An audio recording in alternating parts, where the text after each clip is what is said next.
Rainbow. A place to grow. The children's place.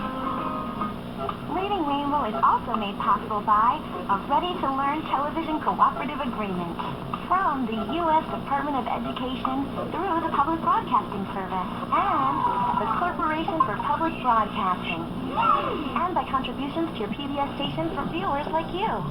Thank you.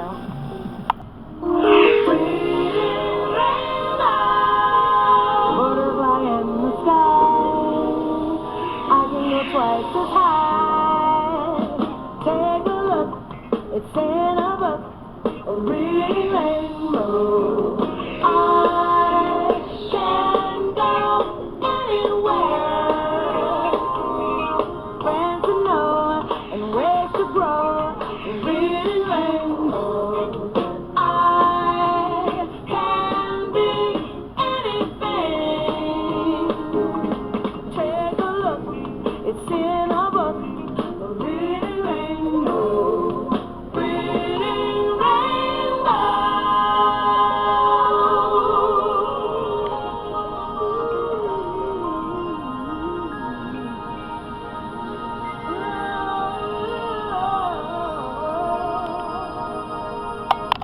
And here is our host, LeVar Burton. Hi there. My name is LeVar Burton. I'm 45 years old. Hey, do you know if they've got a bad case of colds around here? If you do, get some medicine and make them feel better, the way we did for the colds or flu season. But right now, it's springtime, spring fever, and that means I'll have to do spring cleaning this year. That's right, we always like to do spring cleaning around their house because we know we care about springtime. Spring is in the air. Everywhere I look around, there's lots of broom and dustpans to sweep during spring cleaning time. But right now, it is now time to read a good storybook. Hey, we don't have to take my word for it. I am not going to fall for his tricks again, okay? This is a storybook I read about. It's about a little girl that had a bad case of stripes. And this one is a very cool storybook, the ones who know about that. And this one's called A Bad Case of Stripes. A Bad Case of Stripes by David Shannon. Read by D.R. White from the voice of Muriel from Courage the Cowardly Dog. Camilla Crane loved lima beans, but she never ate them. All of her friends hated lima beans, and she wanted to fit in. Camilla was always worried about what other people thought of her. Today she was fretting even more than usual. It was the first day of school, and she couldn't decide what to wear. There were so many people to impress. She tried on 42 outfits, but none seemed quite right. She put on a pretty red dress and looked in the mirror. Then she screamed. Her mother ran into the room, and she screamed too. "Oh my heavens," she cried, "you're completely covered with stripes." This was certainly true. Camilla was striped from head to toe. She looked like a rainbow. Mrs. Cream felt Camilla's forehead. "Do you feel all right?" she asked. "I feel fine," Camilla answered, "but just look at me." "You get back to bed this instant," her mother ordered. "You're not going to school today." Camilla was relieved. She didn't want to miss the first day of school, but she was afraid of what the other kids would say. She had no idea what to wear with those crazy stripes. That afternoon, Dr. Bumble came to examine Camilla. "Most extraordinary!" he exclaimed. "I've never seen anything like it. Are you having any coughing, sneezing, runny nose, aches, pains, chills, hot flashes, dizziness, drowsiness, shortness of breath, or uncontrollable twitching?" "No," Camilla told him. "I feel fine." "Well then," Dr. Bumble said, turning to Mrs. Cream, "I don't see any reason why she shouldn't go to school tomorrow." Here's some ointment that should help clear up those stripes in a few days. If it doesn't, you know where to teach me." And off he went. The other kids thought that was great. One yelled out, "Let's see some purple polka dots!" Sure enough, Camilla turned all purple polka dotty. Someone else shouted, "Checkerboard!" and a pattern of squares covered her skin. Soon everyone was calling out different shapes and colors, and poor Camilla was changing faster than you can change channels on a TV. That night, Mr. Harms, the school principal, called. "I'm sorry, Mrs. Cream," he said. "I'm going to have to ask you to keep Camilla home from school. She's too much of a distraction, and I've been getting calls from the other parents. They're afraid those stripes may be contagious." Camilla was so embarrassed. She couldn't believe that 2 days ago everyone liked her. Now nobody wanted to be in the same room with her. Her father tried to make her feel better. "Is there anything I can get you, sweetheart?" he asked. "No, thank you," sighed Camilla. What she really wanted was a nice plate of lima beans, but she had been laughed at enough for one day. Well, yes, I see," Dr. Bumble mumbled when Mr. Cream phoned in the next day. "I think I'd better bring in a specialist. We'll be right over." About an hour later, Dr. Bumble arrived with 4 people in long white coats. He introduced them to the Creams. "This is Dr. Grop, Dr. Sponge, Dr. Cricker, and Dr. Young." Then the specialists went to work on Camilla. They squeered and jabbed, tapped and tested. It was very uncomfortable. "Well, it's not the mumps," dodged Dr. Grop, "or the measles," said Dr. Sponge. "Definitely not chicken pox," put in Dr. Cricket. "Or sunburn," said Dr. Young. "Try these," said the specialists. They each handed her a bottle filled with different colored pills. "Take one of each before bed," said Dr. Crop. Then they filed out the front door, followed by Dr. Bumble. That night, Camilla took her medicine. It was awful. When she woke up the next morning, she did feel different. But when she got dressed, her clothes didn't fit right. She looked in the mirror, and there, staring back at her, was a giant multicolored pill with her face on it. "Oh my!" Dr. Bumble rushed over as soon as Mrs. Cream called, but this time, instead of the specialists, he brought the experts. Dr. Gord and Mr. Mellon were the finest scientific minds in the land. Once again, Camilla was poked and prodded, looked at and listened to. The experts wrote down lots of numbers. Then they huddled together and whispered. Dr. Gord finally spoke. "It might be a virus," he announced with authority. Suddenly, fuzzy little virus balls appeared all over Camilla. "Or possibly some form of bacteria," said Mr. Mellon. "Out popped squiggly little bacteria tails." "Or it could be a fungus," added Dr. Gord. Instantly, Camilla was covered with different colored fungus blotches. The experts looked at Camilla, then at each other. "We need to go over these numbers again back to the lab." Dr. Gord explained, "We'll call you when we know something." But the experts didn't have a clue, much less a cure. By now, the TV news had found out about Camilla. Reporters from every channel were outside her house, telling the story of the bizarre case of the incredible changing kid. Soon, a huge crowd was camped out on the front lawn. The Creams were swamped with all kinds of remedies from psychologists, allergists, herbalists, nutritionists, physics, an old medicine man, a guru, and even a veterinarian. Each so-called care only added to poor Camilla's strange appearance until it was hard to even recognize her. She sprouted roots and berries and crystals and raspberries and a long furry tail, but nothing worked.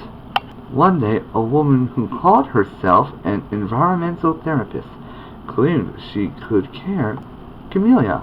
Close your eyes, she said. Breathe deeply and become one with your room. I wish you hadn't said that, Camellia groaned. Slowly, she started to meet into the walls of her room. Her head became her mouth, her nose was a dresser, and two paintings were her eyes.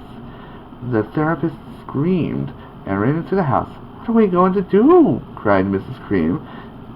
It just keeps getting worse and worse. She began to sob. At that moment, Mr. Cream heard a quiet little knock at the front door. He opened it, and there stood an old woman who was just as plump and sweet as a strawberry. Excuse me, she said brightly, but I think I can help. She went into Camellia's room and looked around. My goodness, she said with a shake of her head. What we have here is a bad case of stripes. One of the worst I've ever seen. She pulled a container of small green beans from her bag. Here, she said. These might do the trick. Are those magic beans? Said Mrs. Cream. Oh my, no, replied the kind old woman. There's no such thing. There are just plain old lima beans. I'll bet you'd like some, wouldn't you? She asked Camellia. Camellia wanted a big heaping plateful of lima beans more than just about anything, but she was still afraid to admit it. Yuck, she said. No one likes lima beans, especially me. Oh dear, the old woman said sadly. I guess I was wrong about you.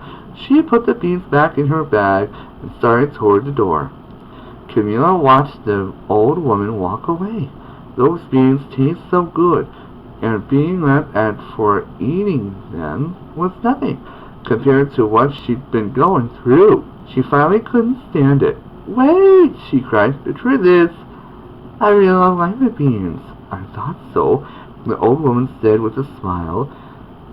She took a handful of beans and popped them into Camellia's mouth. Mmm, said Camellia. Suddenly, the branches, feathers, and squiggly tails began to disappear. Then the whole room swirled around. When it stopped, they stood Camellia, and everything was back to normal. I'm cured, she shouted. Yes, said the old woman. I knew the real you was in there somewhere. She patted Camellia on the head. Then she went outside and vanished into the crowd. Afterward, Camellia wasn't quite the same. Some of the kids at school said she was weird, but she didn't care a bit. She ate all the lima beans she wanted, and she never had even a touch of stripes again. The end. Oh my! I love a good storybook, wasn't it? Thanks a lot lately. Well, back to you, LeVar Burton. Thanks, Miss Dia. I love it when that girl had a bad case of stripes, but she gave us lima beans to make them feel better. Because Camellia was such a good character, because she loved lima beans quite so much. And this is a song sung by Dana Glover called It Is You I Have Loved, from the song of Shrek in the 2001 DreamWorks animation movie. And here it is. Roll music, everybody!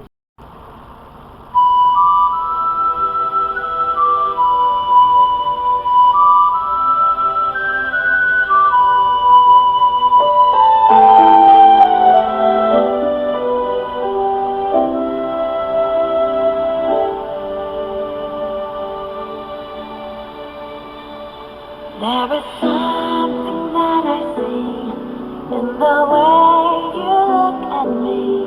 There's a smile, there's a truth in your eyes. What an unexpected way, on this unexpected day. Could it be this is where I belong? It is you I have loved all along. No more mystery, it is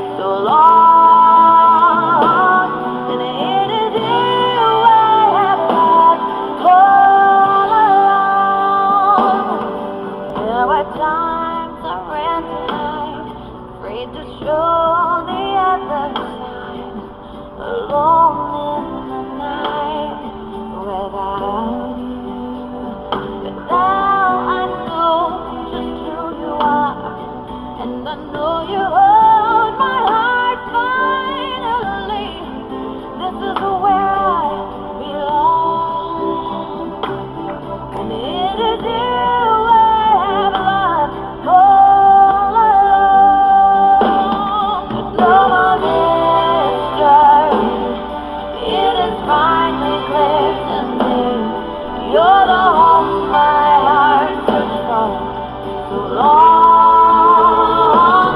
And it is you I have loved all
no more mystery. It is finally clear to me. You're the home my heart searched for so long. And it is you I have loved. It is you I have loved. It is you I have loved.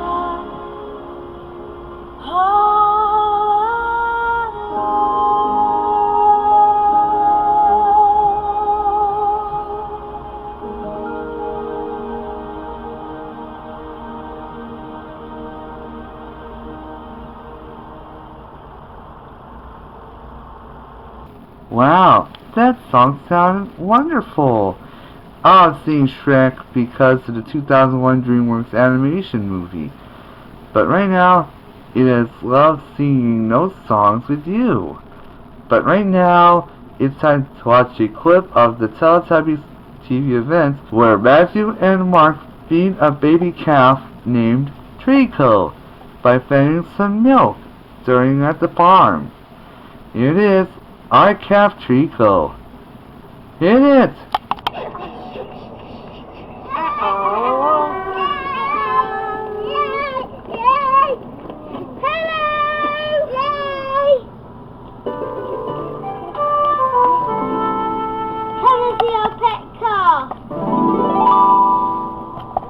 Our pet calf Treacle. This is a baby calf. What's our calf called, Mark? Treacle. My name's Matthew. This is my baby brother Mark. This is our pet calf. He's called Treacle. He's very tiny. He's only 1 week old. And he loves milk. Yes.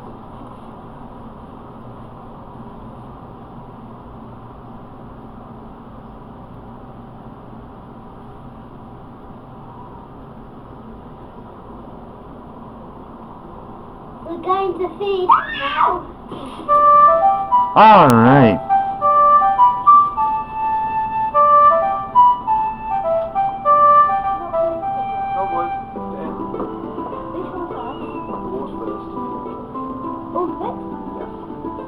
First, Matthew and Mark put the water first, then the powdered milk.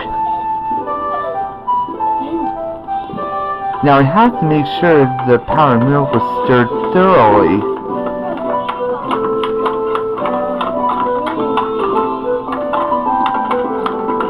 All mixed and ready to be stirred with condensed milk for the baby calf.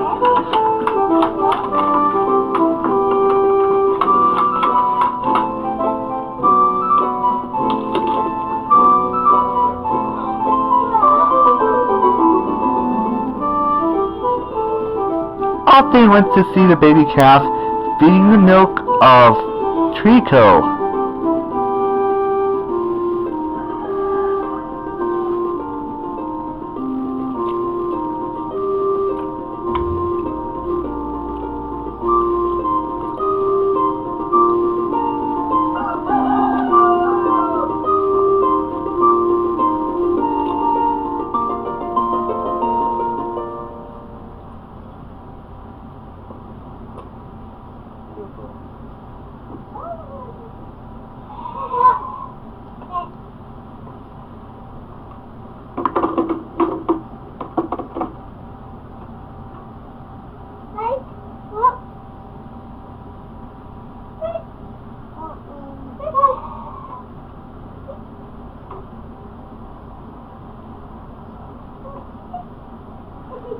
At the farm, Matthew put mixture of milk to feed the baby cow.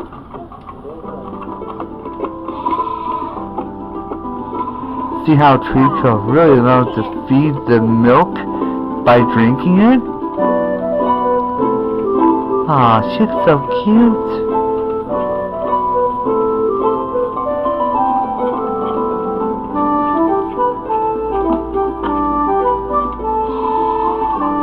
Treacle is 1 week old, and he was drinking milk the other day.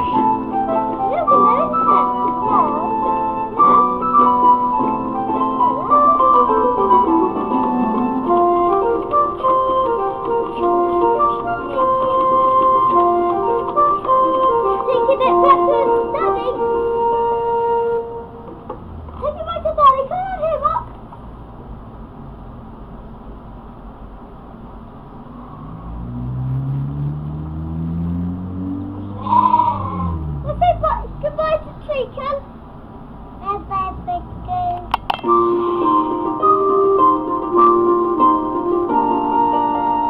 Bye-bye, Treacle. Bye. Bye. Bye-bye, Matthew and Mark. See you soon. Bye. Wow, feeding a baby cow with some milk gives us strong bones. I really loved that TV event of Teletubbies. It was worth watching it on PBS Kids throughout late August 2008 in the future, at the end of the show. But right now, everybody feels a lot happy when they always felt nicer to drink most about our milk and juice to give us healthy drinks and eat healthy foods like apples, bananas, carrots, grapes, purple grapes to be exact, and also peanut butter and fish and carrots and honey. Don't forget the cheese also. It's made of dairy products. And here's some kids who really want to enjoy themselves. Don't you? Hello there. My name's Daniel Radcliffe. I'm 12 years old, and this is Coyote, a trickster tale from the American Southwest. At the desert, we know we care about coyotes. They know from the desert times, like they go from here to over there. I always love coyotes, don't you? We always loved coyotes quite so much about our appreciation. They really know about watching our favorite book. So don't delay, send your library cards today. Hello, my name is Sam Smith. I'm only 10 years old, and this is Dear Mr. Blueberry. We know they write some letters from Mr. Blueberry. We've got to know about a humpback whale. And you know we always love reading a good poem about a tropical island named the blue humpback whale. And please, write your letters today by using some of those letters of the good children's book, Dear Mr. Blueberry. Thanks all for Sam. He's keeping waiting for us this time. Hi, my name is Brett Dyer. I'm Canadian, and I do for the Reading Rainbow book called Owen by Karen Henkes. When Owen met his mother, he talked about watching her favorite stories and look at flowers to know about Owen's ideas. Well, I love reading a good storybook called Owen. This is Brett Dyer, and I'm very proud to talk about what they have to see for itself. It's time to talk about his house. Thanks a lot for reading our storybooks. So check your local library and read more about Owen. See you again next time. Bye-bye. See you here. Oh yes. As you know, I really love good children's books throughout the years. But right now, everybody knows the interpretive things we know about having good medicine and make the children feel a lot better when you have sore throats and have colds or coughs or headaches. Or spring fever, like for example. Like you know, we have enough time to watch them at least 20 minutes a day. Sort of like one a lot better yet. Oh, thanks a lot lately. No, these are flowers. It's a flower hat. I gave one for making a hot sunny day. So, thanks for playing along with me. Well, thanks a lot lately. Time to go to the park, LeVar. Okay, woman. Stay fly lately. See you again next time. Bye-bye.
Today's Reading Rainbow books are A Bad Case of Stripes by David Shannon, published by Scholastic Press.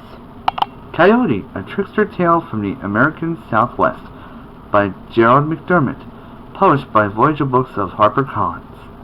Dear Mr. Blueberry by Simon James, published by Simon Schuster for young readers. Owen, A Story About Letting Go of a Comfort by Karen Henkes, published by HarperCollins. The Children's Place is proud to support Reading Rainbow. A place to grow. The Children's Place. Reading Rainbow is also made possible by a ready-to-learn television cooperative agreement from the U.S. Department of Education through the Public Broadcasting Service and the Corporation for Public Broadcasting, and by contributions to your PBS station from viewers like you. Thank you. PBS Kids!